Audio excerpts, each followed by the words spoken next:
Buongiorno, mi chiamo Giuliano Dalmagro e ricopro il ruolo di presidente provinciale per FIAIP nella provincia di Belluno. Quest'oggi volevo parlare insieme a voi un po' dell'andamento del mercato immobiliare con vista sulle Olimpiadi 2026 che coinvolgeranno la parte alta della nostra provincia con baricentro su Cortina e quindi sul Cadore in generale, ma che sicuramente possono avere delle ripercussioni su tutta la nostra provincia. Anzi, dal punto di vista di FIAIP, questo è un treno che dobbiamo assolutamente prendere e che dobbiamo cercare di spalmare proprio su tutta la provincia. Tutta la provincia deve avere dei vantaggi da questa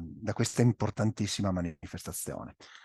In realtà abbiamo iniziato con i mondiali di sci a Cortina, un evento che è probabilmente più breve nel periodo di quello che può essere un'Olimpiade, ma che ha fatto accendere i riflettori sulla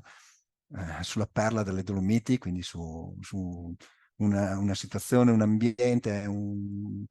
posto che non ha uguali in Europa e nel mondo. E già lì abbiamo avuto dei primi segnali di interesse per quello che riguarda il mercato immobiliare.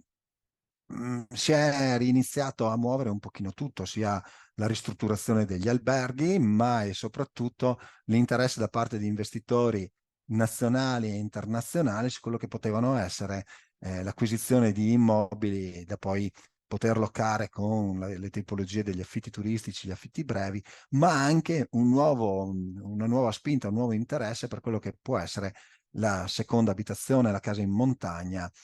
anche vista con la luce di un'abitazione dove rigenerarsi. I nostri clienti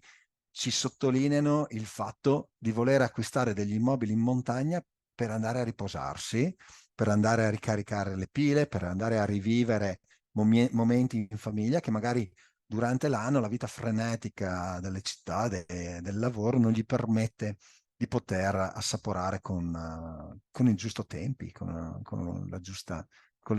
energia.